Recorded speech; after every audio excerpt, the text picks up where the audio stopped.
வணக்கம் மாணவ செல்வங்களே. மாலை முழுவதும் மேத்ஸ் டாபிக்ல இன்னைக்கு நம்ம 29வது நாளுக்கான கொஷின்ஸ் பார்க்க போறோம். 281வது கேள்வி பாருங்க.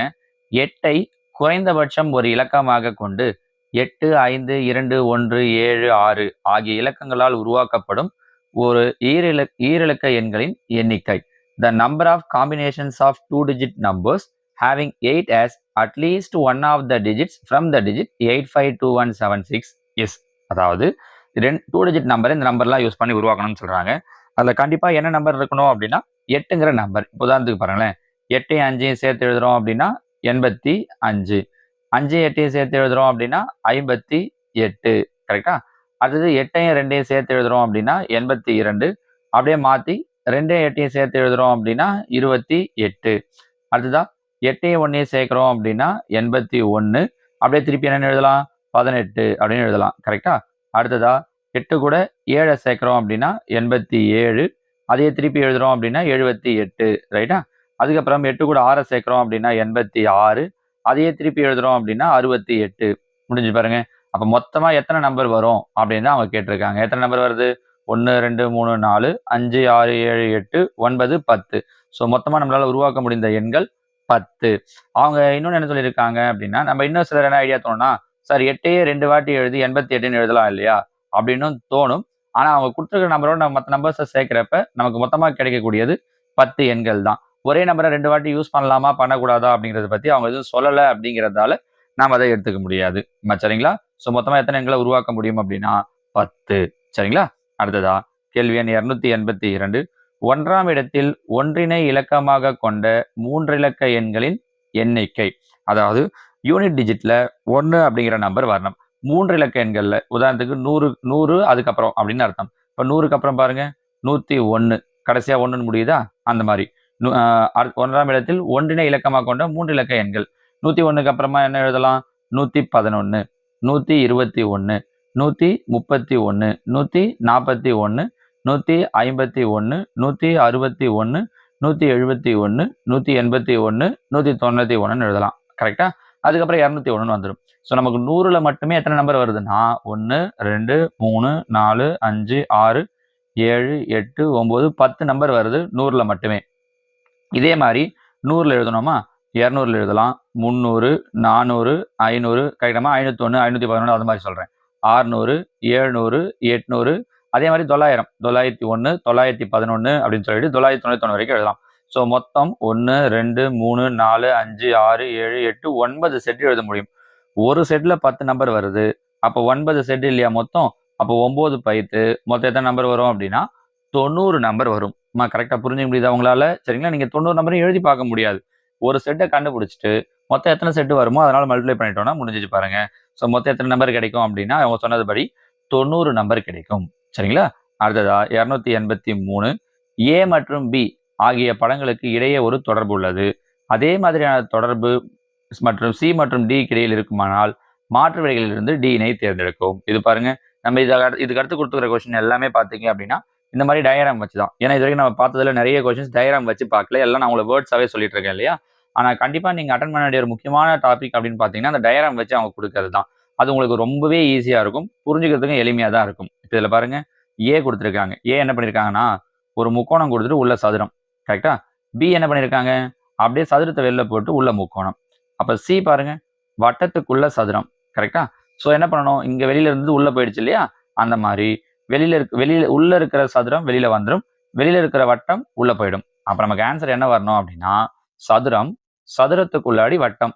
எங்க இருக்கு? இதோ இருக்கு பாருங்க, ஆப்ஷன் 1. இங்க வட்டத்துக்குள்ள முக்கோணம், இங்க செவ்வகத்துக்குள்ளாடி சதுரம் இருக்குது ரெண்டும். அப்ப இது ரெண்டும் கிடையாது. ஸோ சதுரத்துக்குள்ளாடி வட்டம் வர ஃபர்ஸ்ட் ஆப்ஷன் தான் கரெக்ட். புரிஞ்சு முடியுதா? அந்த படங்களுக்கு இடையில என்ன ரிலேஷன்ஷிப் இருக்கு அப்படிங்கிறத வச்சு கேட்கறது. சரிங்களா? அடுத்ததா கேள்வி எண் 284. இதுல பாருங்க, ஒரு வட்டம் கொடுத்துருக்காங்க. முதல்ல வட்டத்துல நடுவுல ஒரு கோடு. அதே மாதிரி இந்த பக்கம் பாத்தீங்கன்னா சீலி நடுவுல ஒரு கோடு. பில பாத்தீங்கன்னா என்ன பண்ணிருக்காங்கன்னா ஷேட் பண்ணிருக்காங்க. இதுல என்ன பண்ணிருக்காங்கன்னா முக்கா பாகம் ஷேட் பண்ணிருக்காங்க. கவனிச்சீங்கன்னா தெரியும். இந்த லெஃப்ட் சைடு கார்னர் இருக்கிற கால் பாகத்தை மட்டும் விட்டுட்டாங்க. அப்போ அதே மாதிரி இந்த லெஃப்ட் சைடு கார்னர் இருக்கிற இந்த கால் பாகம் மட்டும் விட்டுணும்.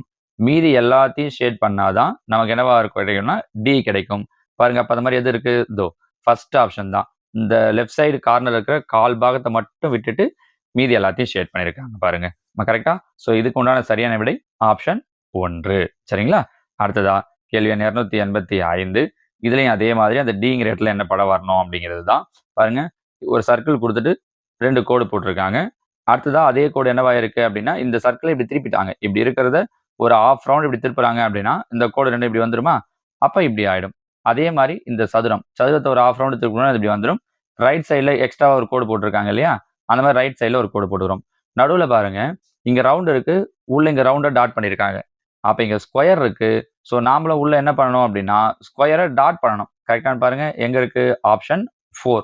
ஃபர்ஸ்ட் ஆப்ஷன் பார்த்தீங்கன்னா, உள்ள அதே மாதிரி ரவுண்ட் ஸ்கொயர் பண்ணியிருக்காங்க. ஒருவேளை அவங்க இந்த ஆப்ஷன் கொடுக்கல அப்படின்னா நம்ம இதை தான் சூஸ் பண்ணியிருப்போம். இங்க இந்த ஆப்ஷன், அதாவது இது ரவுண்டு ஷேப்பு. 2வது படம் வரும்போது ரவுண்டை டார்க் பண்ணியிருக்காங்க. அப்ப இங்க ஸ்கொயர் ஷேப்பு. அதோட 2வது படம் வரும்போது நம்ம உள்ள ஸ்கொயரை தான் என்ன பண்ணணும்? டார்க் பண்ணணும். கரெக்ட்டுங்களா? ஸோ அதே மாதிரி எது இருக்கு அப்படின்னா ஆப்ஷன் 4 இருக்கு பாருங்க. புரிஞ்சுக்க முடியுதுங்களாமா? சின்ன சின்ன விஷயங்கள் தான். இந்த 2 கோடு 3 கோடு, அப்ப அதே மாதிரி 2 கோடு 3 கோடு எங்க இருக்கு? இங்க உள்ள எதுவுமே இல்ல, இங்க டார்க் பண்ணிருக்கு. இங்க உள்ள எதுவுமே இல்ல, இங்க டார்க் பண்ணிருக்கணும். அந்த படம் எங்க இருக்கு அப்படின்னு பாத்தீங்க அப்படின்னாலே ஈஸியா சொல்லிடலாம். நீங்க இதுக்கெல்லாம் எதுவுமே சம்மே போட வேண்டாம். டயக்ராம கொஞ்ச நேரம் உத்து பாத்தீங்கன்னாலே போதும். என்ன பண்ணிருக்காங்க, என்ன கொஸ்டின் கேட்டிருக்காங்க அப்படிங்கிறது ஈஸியா புரிஞ்சிடும். இப்ப இது பாருங்களேன், 286. நீங்களே கொஞ்ச நேரம் பாருங்களேன், உங்களால ட்ரை பண்ண முடியுதான்ட்டு. நான் ஒரு 10 செகண்ட் வெயிட் பண்றேன். உங்களால டயக்ராம்ல அவங்க என்ன கொடுத்துருக்காங்கன்னு புரிஞ்சுக்க முடியுதான்னு பாருங்க. இந்த முதல் 2 படத்தை பாருங்க. ஓகேவா?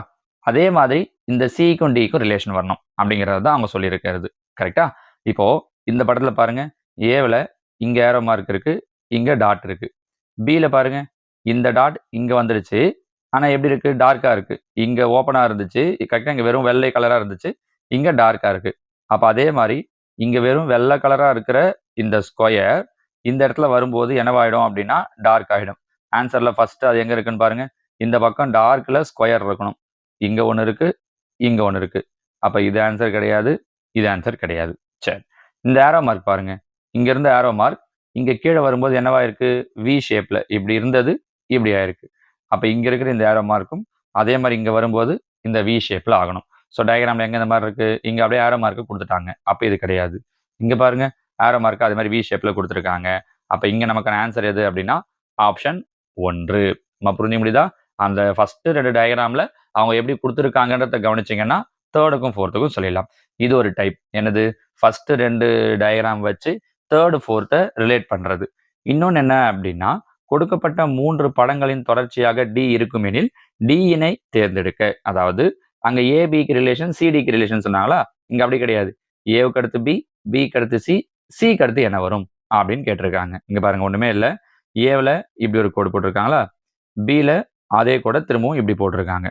அடுத்தது சில இந்த பக்கம் போட்டிருக்காங்களா? பாருங்க, 1 2 3. அப்ப என்ன வரணும்? 4 இந்த பக்கம் வரணும்.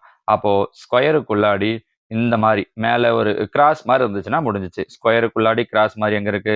தோ 4th ஆப்ஷன் பாருங்க. சரிங்களா? ஏன்னா இங்க 3 கொடுத்துருக்காங்க, இங்க நேரா கொடுத்துருக்காங்க. இங்க அப்படி கொடுக்கல பாருங்க. நீங்க இந்த ஃபர்ஸ்ட் 2 படத்துல பாத்தீங்கன்னா தெரியும். ஃபர்ஸ்ட் படம் 1 2, செகண்ட் படம் 3rd படம் 3. அப்ப 4th படத்துக்கு இப்படி வந்துடும். சரிங்களா? So answer option 4. புரியுதுங்களாமா? அடுத்ததா பாருங்க, 288.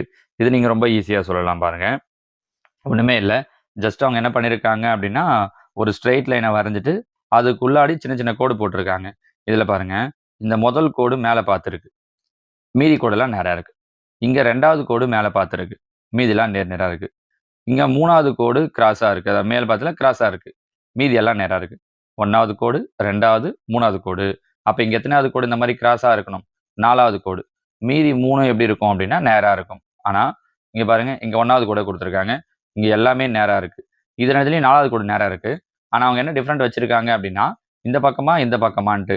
நமக்கு எல்லாத்துலயுமே பாருங்க, அந்த வளைஞ்சிருக்கிற கோடு எப்படி இருக்குன்னா இந்த பக்கம் தான் பார்த்துருக்கு.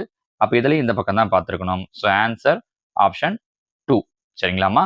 இது 288வது கேள்வி. ஓகேவா? அடுத்ததா கேள்வி எண் 289. இதுல 3 விதமா பார்க்குறோம். ஒன்னு பார்த்தது என்னன்னா, ஏபிக்கு ரிலேஷன் கொடுத்துட்டு அதே ரிலேஷன்ல சிடி கேட்டாங்க. அடுத்தது என்ன அப்படின்னா, ஏபிசி கண்டினியூவா இருக்கும், டி என்னன்னு கேட்டாங்க. இப்ப அடுத்து பார்க்க போற 2 கொஸ்டின் என்ன அப்படின்னா, 4 பிக்சர் கொடுத்துட்டு அதுல எது டிஃப்ரெண்டா இருக்குன்னு கேட்டிருக்காங்க பாருங்க. கொடுக்கப்பட்டுள்ள 4 படங்களில் பொருத்தமற்ற ஒரு படத்தினை தேர்ந்தெடு. இப்ப இதுல பாருங்க, எல்லாத்துலயும் இந்த கோடு நடுவுல இருக்கு. கரெக்டா? இதுல மட்டும் பாருங்க ஓரமா இருக்கு. அப்போ இதில் பொருந்தாதது எது அப்படின்னா ஆப்ஷன் 4. ஓகேங்களாம்மா? இவ்வளோதான். இதெல்லாம் ரொம்ப ஈஸி.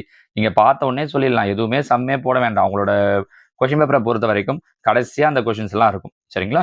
290. இப்போ இதில் பாருங்கள் எது பொருந்தாததுன்ட்டுன்னு.